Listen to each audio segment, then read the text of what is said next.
Michael Jackson নামটা শুনলেই চোখের সামনে ভেসে ওঠে পপ মিউজিক, কিংবদন্তি নাচ আর বিশ্বজোড়া পাগল ভক্তদের ভিড়। তাকে বলা হয় কিং অফ পপ, কারণ তার জনপ্রিয়তা এমন উচ্চতায় পৌঁছেছিল যেখানে আজও খুব কম মানুষ যেতে পেরেছে। কিন্তু যতটা উজ্জ্বল ছিল তার ক্যারিয়ার, তার ব্যক্তিগত জীবন ঠিক ততটাই রহস্যে ঘেরা ছিল। পৃথিবীর সবচেয়ে ধনী এবং বিখ্যাত পপ তারকা হয়েও নিজের জীবনের জন্য তিনি করেছিলেন এক অদ্ভুত পরিকল্পনা। 150 বছর পর্যন্ত বেঁচে থাকার লক্ষ্য। এর জন্য তিনি নিয়েছিলেন অত্যাধুনিক চিকিৎসা ও প্রযুক্তির সাহায্য, যার কথা শুনলে আজও অবাক হতে হয়।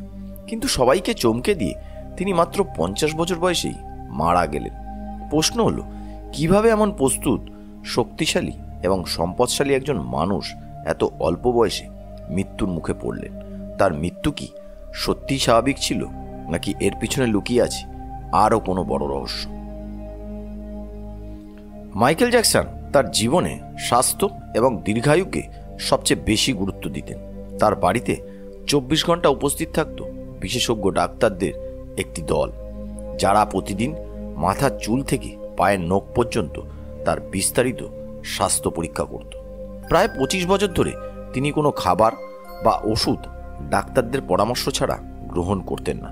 এমনিকি তার বাড়িতে ছিল একটা পেশাদার ল্যাবরেটরি, যেখানে প্রথমে খাদ্যের নমুনা পরীক্ষা করা হতো, তারপরেই তাকে সেটা পরিবেশন করা হতো। তিনি অক্সিজেন চেম্বারে ঘুমাতেন, কারণ তার বিশ্বাস ছিল বিশুদ্ধ অক্সিজেন শরীরকে দীর্ঘদিন সুস্থ রাখবে এবং বার্ধক্য ধীর করে দেবে। পাবলিক প্লেসে গেলেও মাস্ক ছাড়া বের হতেন না এবং সবসময় গ্লাভস পরতেন, যাতে কোনো ব্যাকটেরিয়া শরীরে প্রবেশ করতে না পারে। তার জন্য ছিল 15 জনের একটি ফিটনেস টিম এবং জরুরি সময় অঙ্গ প্রতিস্থাপনের জন্য নির্বাচিত অর্গান ডোনার গ্রুপ। জীবনকে বজায় রাখতে তিনি যা যা করতে পারতেন সবই কিন্তু তিনি করেছিলেন।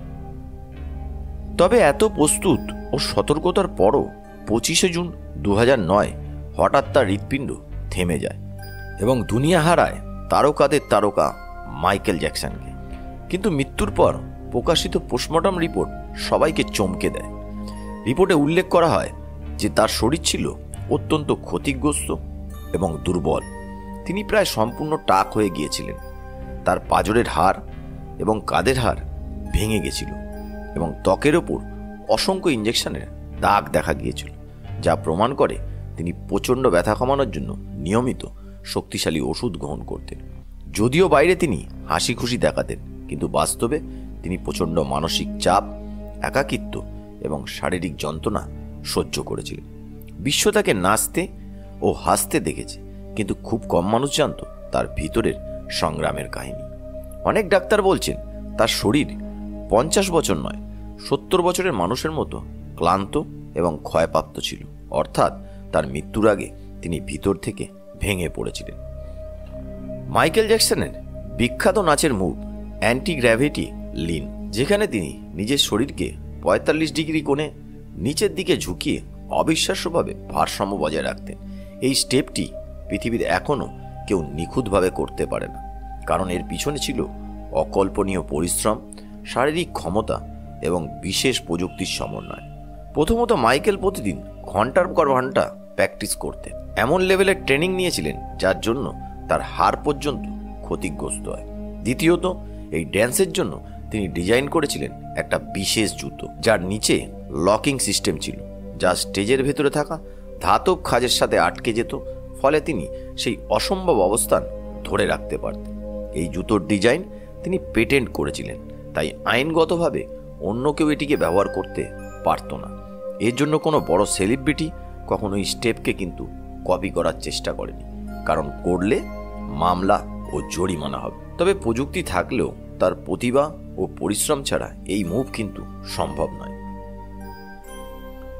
মাইকেল জ্যাকসনের মৃত্যু নিয়ে সবচেয়ে জনপ্রিয় এবং বিতর্কিত তথ্যগুলির মধ্যে একটি হলো তিনি হয়তো সত্যিই মারা যাননি, বরং নিজের মৃত্যুর নাটক মঞ্চস্থ করেছিলেন।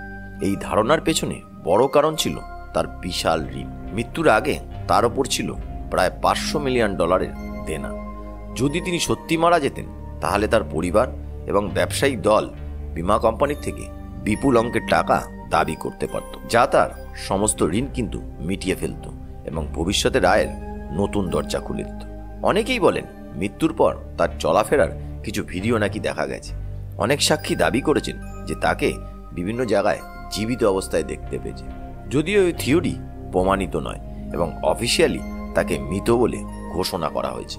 তবু রহস্য এখানেই, যখন বিষয় কোটি কোটি ডলারের, তখন সত্য গোপন রাখা কিন্তু খুবই কঠিন। আজও অনেক মানুষ বিশ্বাস করেন তিনি হয়তো কোথাও নিরাপদে বেঁচে আছেন। অনেকেই মনে করেন মাইকেল জ্যাকসন গোড় হওয়ার জন্য প্লাস্টিক সার্জারি করেছিলেন, কিন্তু বাস্তব সত্য সম্পূর্ণ ভিন্ন। একটি লাইভ পারফরমেন্সে তিনি একটি গোল্ড কস্টিউম পরেছিলেন, যা অত্যন্ত শক্তিশালী মঞ্চ আলোর সাথে প্রতিক্রিয়া করে তার ত্বকে মারাত্মক সাইড এফেক্ট তৈরি করে। এর ফলে তার ত্বকে ভিটিলিগো নামে রোগ দেখা দেয়, যেখানে ত্বকের স্বাভাবিক রং চলে যায় আর সাদা সাদা দাগ তৈরি হয়। এই দাগগুলো লুকানোর জন্য এবং রোগের চিকিৎসায় তিনি কয়েকবার সার্জারি করাতে বাধ্য হন। সময়ের সাথে সাথে সার্জারির ফলে তার মুখে ফাটল ও ক্ষত তৈরি হয়, যা কাছ থেকে দেখলে স্পষ্ট দেখা যেত। এর জন্য তিনি পাবলিক প্লেসে গেলে মুখ সবসময় ঢেকে রাখতেন, যেন মানুষ তার ত্বকের এই ক্ষতগুলো দেখতে না পায়। তিনি গোড় হওয়ার জন্য নয়, বরং রোগ ও ব্যথার থেকে বাঁচার চেষ্টা করছিলেন।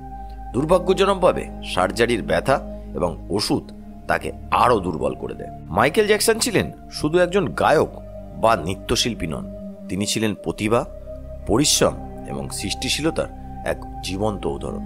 তার জীবন ছিল উজ্জ্বল আলো এবং গভীর অন্ধকারের একটা মিশ্রণ, যেখানে অসাধারণ সাফল্য এবং কঠিন সংগ্রাম পাশাপাশি চলছে।